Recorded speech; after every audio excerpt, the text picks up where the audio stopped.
Welcome back. Now within the business settings, you're going to notice that within the Stripe apps, there is a radar setting.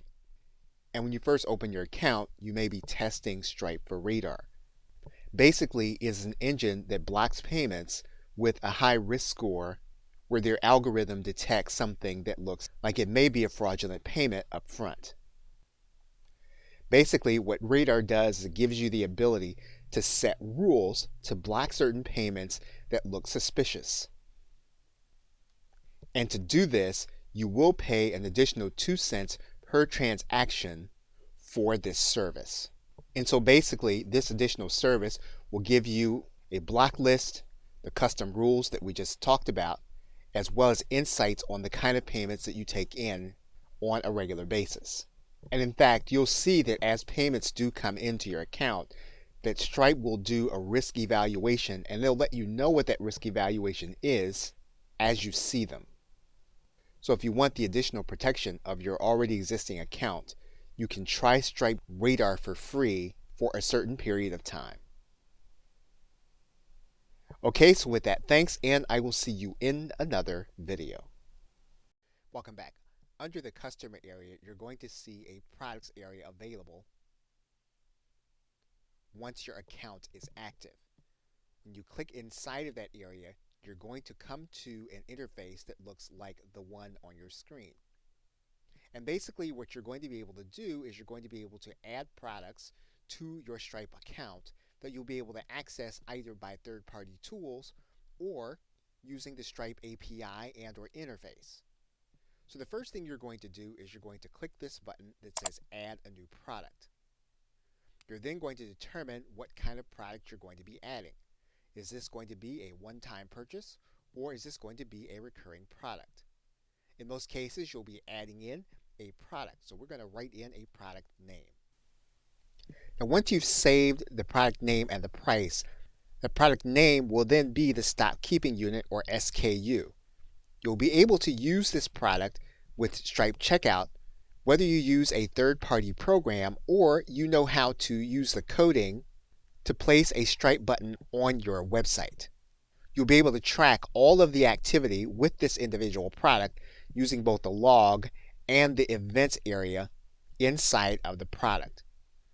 Now, if you want to sell this product in a different way, but you want to differentiate that product with a different SKU or stock keeping unit, you can do that.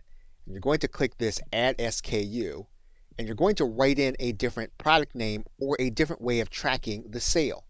And once you have the additional information in, you'll then click Create SKU. What you'll have is you'll have a different way of tracking the sale of the same product, but using yet a different SKU and different checkout button. Okay, so with that, thanks, and I will see you in another video. Welcome back. Also on your left side menu, you have a customer dashboard. If you open up the customer dashboard, what you can do here is you can create a customer that you're going to be billing on a regular basis, or you're going to be sending an invoice to. So for example, if you know you're going to have a customer that will be purchasing something from you, either a product or service, what you can do here is you can click Create Your First Customer. You're going to put in their email address and you're going to give a brief description. Once you have that information in, you're then going to click Create Customer. This customer will then be part of your Stripe dashboard. You can click inside of this customer area and you're going to have additional detail. If the customer keeps a balance, you can adjust that balance here in this area. If the customer is going to be subscribed, you can add in their subscription here in this area. But in order to create that invoice, you come inside of your customer area and click this button in order to create the invoice. Where your customer has ordered a product or service, you can create that order here in this area. And if you're going to offer this individual customer a discount, you can do it here in this area by clicking Add Coupon. And you'll be able to track all of this customer's individual activity in real time here in this area for logs as well as events. Okay, so with that, thanks, and I will see you in another video. Welcome back. Now in this video, we are going to work with Stripe Checkout. In order to do that, we're going to come inside of our settings, and then you'll see it within the Stripe apps. You'll then click Checkout Settings. Once you click Checkout Settings, if you have not enabled Checkout, what you'll need to do is to click this button that says Enable Checkout.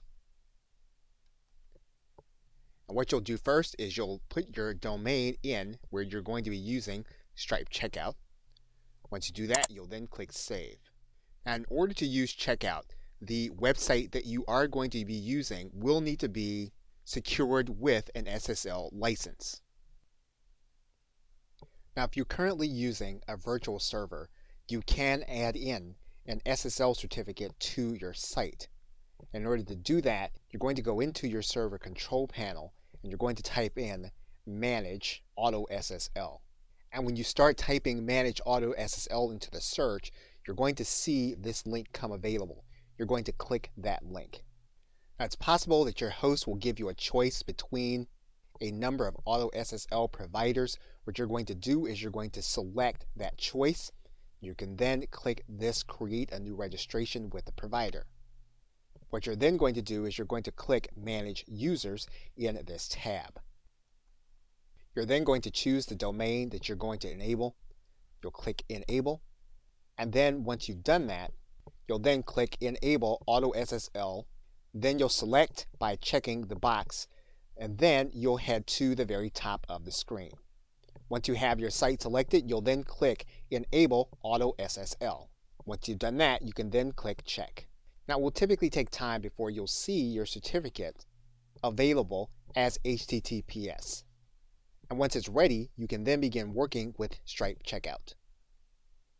Okay, so with that, thanks, and I will see you in another video. Welcome back. Now, Stripe integrates with payment systems such as Warrior Plus and JVZoo so that you can use it to take payments for your product sales. And for example, in this case, we're going to look at Warrior Plus. We're going to go inside of our profile by going to My Account. Once we do that, we're going to click on this link that says Merchant Accounts. We're then going to click on New Account. We're then going to click on Stripe. Once you go through that process, you'll then have an active Stripe account inside of the affiliate platform. In this case, we're looking at Warrior Plus. Now, in the case of Warrior Plus, that means then that we can withdraw our funds from our Warrior Plus wallet into our Stripe account. What it also means is that when we are selling a product, all we'll need to do is to click this button and turn Stripe on in order to take Stripe as the payment for our product sales. Okay, so with that, thanks, and I will see you in another video.